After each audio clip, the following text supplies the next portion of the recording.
अस्सलाम वालेकुम, welcome back to conceptual biology. Dear students, आज हम साइटोप्लाज्म के अंदर जो मेम्ब्रेनस सिस्टम होता है which is known as endomembrane system, उसका पहला वाला पार्ट जो है हम पढ़ने वाले हैं, that is endoplasmic reticulum. Basically जो सेल है, सेल के अंदर जो ट्रांसपोर्ट ऑफ मटेरियल होता है उसके लिए एक प्रॉपर सिस्टम होना चाहिए।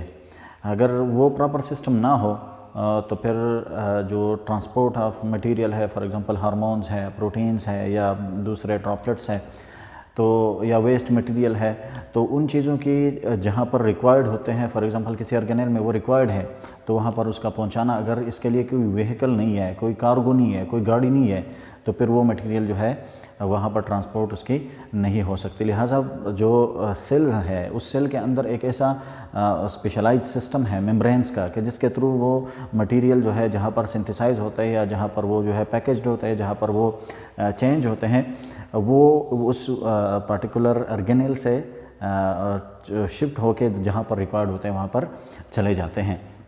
सो endomembrane system inside the membrane जो है, इनसाइड द साइटोप्लाज्म, वो एक कंप्रिहेंसिव सिस्टम है जिसमें 3-4 और भी ऑर्गेनेल है, आगे हम पढ़ेंगे आहिस्ता आहिस्ता। लेकिन the first one which is the most important one and which is closer to the nucleus and it is extended toward the plasma membrane. So the first one is endoplasmic reticulum. Endoplasmic reticulum, as the name indicates, that endo mean inside the plasmic mean plasma membrane, and reticulum is basically the network. So ये membranes का एक network है, network of membrane inside the plasma membrane, membranes inside the cytoplasm. Cytoplasm के अंदर या जो plasma membrane है उसके अंदर ये मेम्ब्रेन्स का एक सिस्टम है, एक कम्प्लेक्स नेटवर्क है जिसके थ्रू डिफरेंट जो फंक्शंस है वो होते हैं। So this is cytoplasmic membrane system. ये क्या है? साइटोप्लाज्मिक मेम्ब्रेन सिस्टम है। For example this is the nuclear membrane, this one is nuclear membrane, this one is endoplasmic reticulum, ER हम इसको लिखते हैं, and this one is the plasma membrane, this one is plasma membrane. So this endoplasmic reticulum is basically present between the nuclear membrane and the plasma membrane. Plasma membrane और nuclear membrane के बीच में एक membrane system है जो कि मौजूद होता है।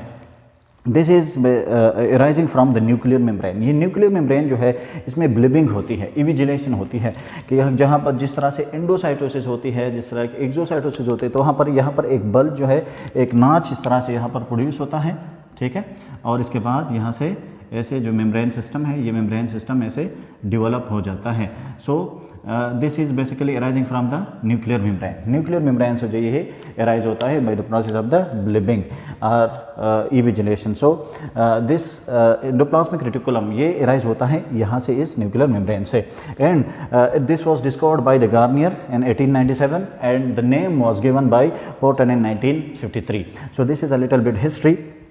नाउ इसके अकरेंस की बात करते हैं कि ये कहाँ कहाँ पर मौजूद होता है। देखिए, जो मेम्ब्रेन्स हैं, मेम्ब्रेन्स के बारे में बात करते हैं, तो जो यूकैरियोटिक सेल है, उस यूकैरियोटिक सेल में मेम्ब्रेन्स मौजूद होंगे। ये हर एक यूकैरियोटिक सेल में जो है मौजूद होता है, but there is some exceptions. उस एक्सेप्शंस में जो सेल्स हैं उनमें बाज़ सेल्स ऐसे हैं कि जो यूकैरियोटिक सेल्स हैं, लेकिन वहाँ पर ये क्या होता है, एब्सेंट होता है। So they are like mature mammalian RBC. जो मैच्योर मेमेलियन आरबीसी है, वो जब मैच्योर हो जाता है तो उसके अंदर जितना भी साइटोप्लाज्मिक कंटेंट होता है वो सारा के सारा जो है वो न्यूक्लियस वो सारा ख़त्म हो जाता है। सो इसमें ये मेम्ब्रेन सिस्टम भी ख़त्म हो जाएगा। इसके अलावा जो एग और ओवा है, तो इसमें भी क्या है, ये एब्सेंट होता है। जो एम्ब्रियोनिक सेल्स होते हैं, एम्ब्रियोनिक सेल्स में भी ये एब्सेंट होता है। And the most important is that this is absent in the prokaryotic cell. कोई भी प्रोकैरियोटिक सेल है, किसी भी ऑर्गेनिज्म का है, यूनिसेलुलर ऑर्गेनिज्म है, तो उसमें चूंकि मेम्ब्रेन्स होते नहीं है, तो डेफिनेटली वहाँ पर ये एंडोमेम्ब्रेन सिस्टम जो है ये नहीं होगा। एंड जर्मिनल सेल्स जो है, दोनों इनमें एब्सेंट होता है। सो जो यूकैरियोट्स हैं, यूकैरियोट में तो पाया जाता है, लेकिन these are the some exceptions के जिनमें ये नहीं पाया जाता। अब इसका जो स्ट्रक्चर है, जो अल्ट्रा स्ट्रक्चर है, वो इसके 3 मेजर कंपोनेंट्स है। Let me clear it. जो इसका स्ट्रक्चर है, the structure, the ultra structure, जिसको हम माइक्रोस्कोपिक स्ट्रक्चर भी कहते हैं, it is composed of the 3 components. One is cisternae, the major component, then is the vesicle and the third one is the tubule. अब cisternae क्या है? This cisternae, this red colour, this is closer to the nuclear membrane. Cisternae, the first one is cisternae. So cisternae, cisternae क्या है? ये बिल्कुल close होते हैं toward the nuclear membrane, nuclear membrane के बिल्कुल करीब होते हैं. और इसका जो ल्यूमेन होता है, ये ल्यूमेन 20 से लेकर 40 माइक्रोमीटर तक क्या होता है? ये थिक होता है. यहाँ पर स्पेशलाइज जो प्रोटीन्स बनते हैं, चूँकि इसके साथ राइबोसोम अटैच है. फॉर एग्जांपल दिस वन, मैं यहाँ पर थोड़ा बड़ा ड्रा कर रहा हूँ. This is for example the cisternae. तो ये सिस्टर्नी बेसिकली क्या है? ये एक चैनल से है, रास्ते. तो यहाँ पर इसके साथ जो है राइबोसोम ऐसे अटैच होते हैं. सो राइबोसोम जब अटैच होते हैं तो यहाँ पर प्रोटीन जो होते हैं, अमाइनो एसिड जो होते हैं या जो पेप्टाइड्स होते हैं, वो पेप्टाइड्स यहाँ पर बन जाते हैं. ठीक है, इसके because the presence of the ribosome ये प्रोटीन्स बनाते हैं. जब प्रोटीन्स बनाते हैं तो फिर इसका फंक्शन ये है, चूँकि ये तो एक मेम्ब्रेनस सिस्टम है, मैंने पहले आपको बताया कि ये क्या करते हैं? ट्रांसपोर्ट का काम करते हैं. तो फिर ये जो प्रोटीन्स होते हैं, ये प्रोटीन्स यहाँ से स्टार्ट होकर यहाँ से इस तरह से आगे चले जाते हैं, and then it will combine और bud off from this endoplasmic reticulum in the form of the vesicle, जो कि बाद में चले जाते हैं टुवर्ड द गाल्जी कम्प्लेक्स. वहाँ पर उसकी फर्दर जो है मॉडिफिकेशन होती है या पैकेजिंग वगैरह होती है. सो ये सिस्टर्नी क्या कर लेते हैं? सिस्टर्नी के साथ जो है राइबोसोम अटैच होते हैं. These are the ribosome. So ribosome इसके साथ अटैच होते हैं and they are closer to the nuclear membrane. Nuclear membrane के साथ ये क्या होते हैं? क्लोज होते हैं. और इसके अंदर जो है ये प्रोटीन्स बनने के बाद जो है, प्रोटीन राइबोसोम के बाद, राइबोसोम जब प्रोटीन बनाता है तो फिर उसके बाद ये चले जाते हैं into the lumen of this cisternae, और सिस्टर्नी के बाद इसको ट्रांसपोर्ट किया जाता है. The second one is vesicle. Second क्या है? वेसिकल्स है. ये जो आपको नजर आ रहे हैं, दीज आर द वेसिकल्स. अब वेसिकल्स क्या है? Vesicles are basically spherical in shape. ठीक है, और इसके साथ भी क्या मौजूद होते हैं? इसके साथ भी राइबोसोम जो है वो अटैच होते हैं. इनके साथ भी राइबोसोम अटैच होते हैं. मतलब इसका भी फंक्शन क्या है? इसका फंक्शन भी प्रोटीन सिंथेसिस है.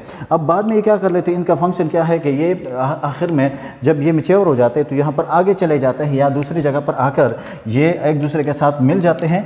दे are combined with each other and it will make another system of the membrane which is known as Golgi complex.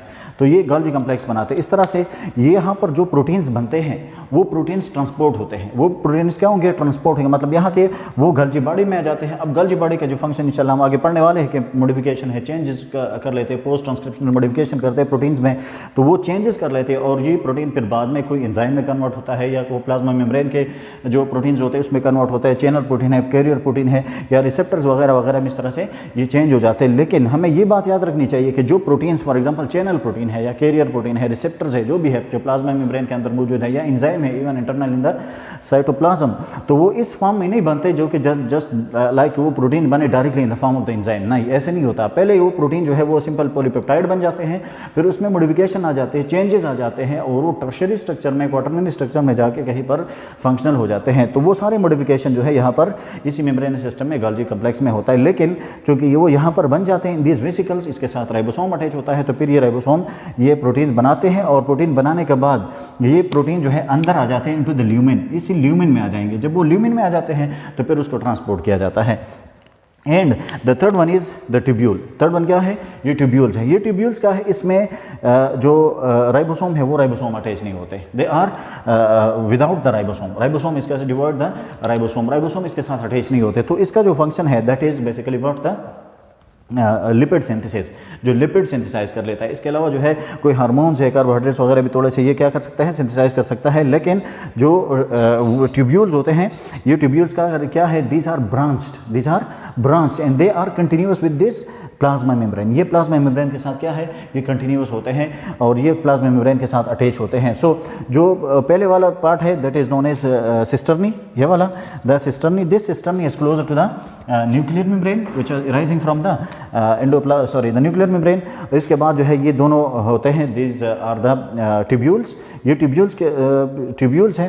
Sorry vesicles है, और ये वेसिकल्स जो है यहाँ पर मौजूद होते हैं closer to the nuclear membrane, लेकिन ये जो आखिर में ये वाला पार्ट है this is closer to the plasma membrane, और ये लिपिड सिंथेसिस में जो है वो इन्वॉल्व है. So these are the this part which is involve in the lipid synthesis.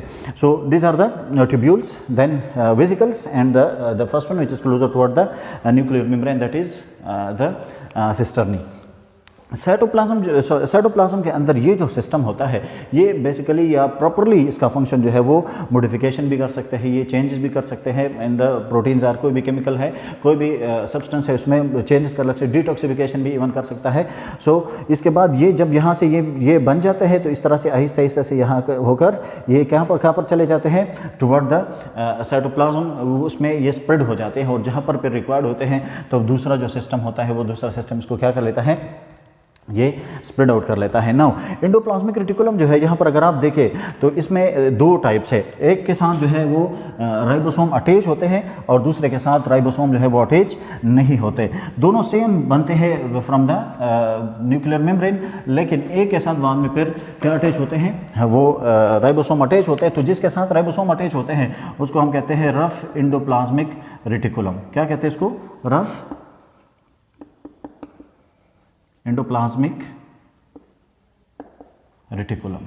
ठीक है. अब rough endoplasmic reticulum is that one which is through to which ribosome attach, ribosomes और अटैच्ड, इसके साथ जो है वो राइबोसोम अटैच होते हैं. ठीक है. दूसरी बात क्या है, और this is closer to nuclear membrane. ठीक है. ये न्यूक्लियर मेम्ब्रेन के साथ क्या होते हैं, क्लोज होते हैं, उसके करीब होते हैं. The third one is that it is involve in the protein synthesis, protein synthesis. ठीक है. ये प्रोटीन सिंथेसिस में भी इन्वॉल्व होते हैं. So this is the rough endoplasmic reticulum. जो स्मूथ एंडोप्लाज्मिक रेटिकुलम है in which ribosome are, so for example इसको मैं लिख लेता हूँ स्मूथ एंडोप्लाज्मिक रेटिकुलम. ठीक है. This is smooth endoplasmic reticulum. और smooth endoplasmic reticulum are that endoplasmic reticulum to which ribosome are not attached, ribosome are not attach. इसके साथ यहाँ पर देखिए ये जो पोर्शन है इसके साथ राइबोसोम अटैच नहीं होते, जिसको हम क्या कहते हैं, रफ स्मूथ एंडोप्लाज्मिक रेटिकुलम कहते हैं. And they are closer to the plasma membrane, they are closer to plasma membrane. ये प्लाज्मा मेम्ब्रेन के करीब होते हैं rather than closer to the nuclear membrane. And the third one is the function is lipid synthesis. क्या करता है, ये lipid synthesis कर लेता है. सो ये दो टाइप से एंडोप्लाज्मिक रेटिकुलम के. इसके अलावा जो ओवरऑल हम फंक्शन काउंट कर लेते हैं कि ये जो एंडोप्लाज्मिक रेटिकुलम है, फॉर एग्जांपल ये ओवरऑल सेल है. ठीक है. This one is for example the cell.